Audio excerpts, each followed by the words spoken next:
So in this video I played Resident Evil 4 the remake for the first time. As I've already done with 2 and 3, I'll be giving an overall review and my thoughts on the game to let you know if it's worth checking out. Now with all my other videos, the games are usually really old, as in 10 to 15 years ago, and some others can be in the last couple of years. But the thing is with the RE4 remake is that it only released back in March this year, though as I'm playing through every single Resident Evil game, I'll still review this the same way as I don't want to skip over it, but obviously not trying to figure out if it still holds up as it's only been a few months. Now this is a remake of the 2005 game, meaning tons of new gameplay features like usual, a similar yet upgraded storyline, and modern day graphics. So this is the last remake for me to cover, meaning that Resident Evil 5 is up next, which was back in 2009. It'll be interesting to see how it holds up now. If you're going to enjoy or find this video helpful, then let me know by tapping that like button down below, and if you enjoy story games then I have various reviews on the channel that you can check out if you like. But for now, let's jump into Resident Evil 4 the remake.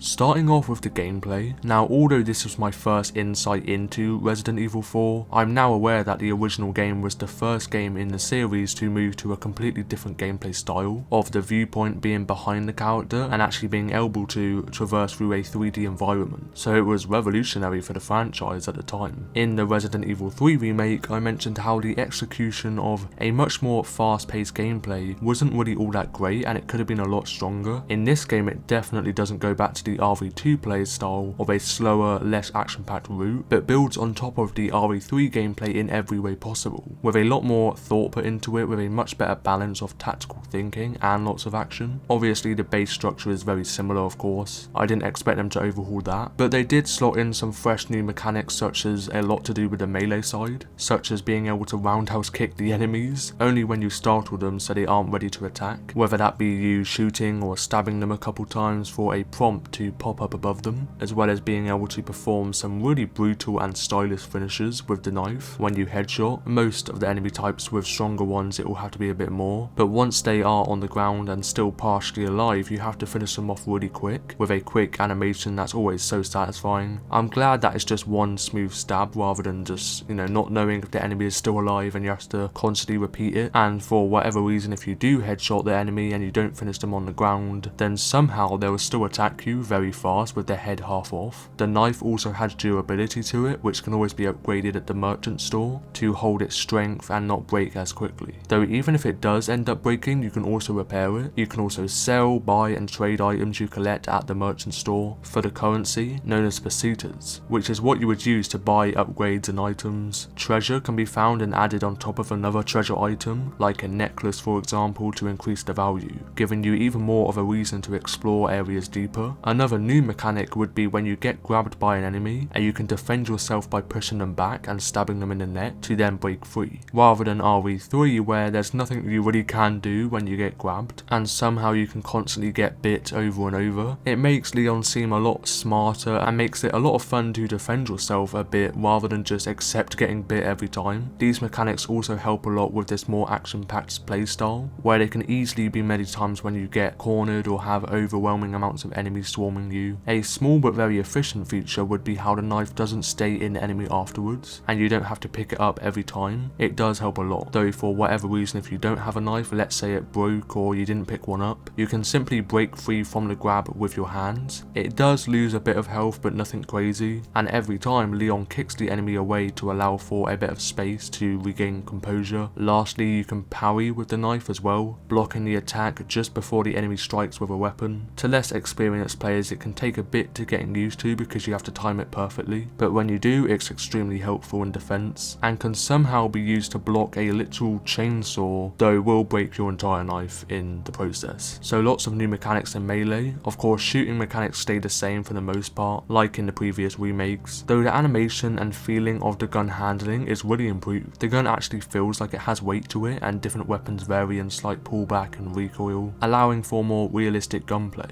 Therefore it also also feels a bit different at the start, and much more immersive, especially with how much shooting you actually do in this game, which brings me on to the weapon selection. With lots to experiment with on different hordes of enemies, there's various handguns such as the Broken Butterfly and Killer 7 Magnums, and a huge list of pistols as well, the Blacktail, Matilda, Sentinel 9, Punisher, SG-09R and the Red 9. Only 2 assault rifles and 2 SMGs to choose from. I suppose they didn't want too much variation as high rate of fire can easily be overpowered. 1 sniper rifle, 4 shotguns, there's the crossbow and the RPG, as well as bonus weapons such as the deagle and even the drum gun. So more variety than before, which allows for a lot of fun in fighting and replayability, as well as the usual throwables like flashes, heavy and hand grenades, but also attachable mines to plant on your crossbow, allowing for a lot of damage. However, the enemies are also extremely varied and more advanced in this game, rather than your typical zombie. The equivalent now is Ganados, which are basically zombified villagers that use weapons themselves, such as pitchforks and axes, allowing for a slight boost in difficulty than before, but also much more engagement for sure. Then there'll be the odd chainsaw Ganado coming after you, which I honestly found one of the scariest. Even though it's a relatively simple concept, the design of a bloody sack on his head with the terrifying sound of a chainsaw becoming increasingly louder as he approaches, there's just something about it. Oh, and how could I forget the alternatives, the Chainsaw Sisters. A very similar concept, this time with bandages wrapped around them, and a different attacking style where they'll team up and surround Leon to not let him move. There's also Las Plagas, which are also terrifying. They jump onto the back of Ganados to control them with its tentacles, becoming more advanced with each stage the longer they're around, as well as Plagas infected dogs, which are weak to flashes. Brutes are another. They're similar to Ganados but always use heavy weapons such as maces and hammers. And there's also Garradors that have giant metal claws on their hands, and they're blind so they only react to noise, but don't let that make you underestimate them. Then there's Zealots. They use torches, maces and crossbows, as well as some using shields for defense. Armaduras are basically suits of armor with Plagas grown inside them. Soldiers are similar to brutes. They wear bulletproof suits and use heavy weapons. Iron Maidens are spiked covered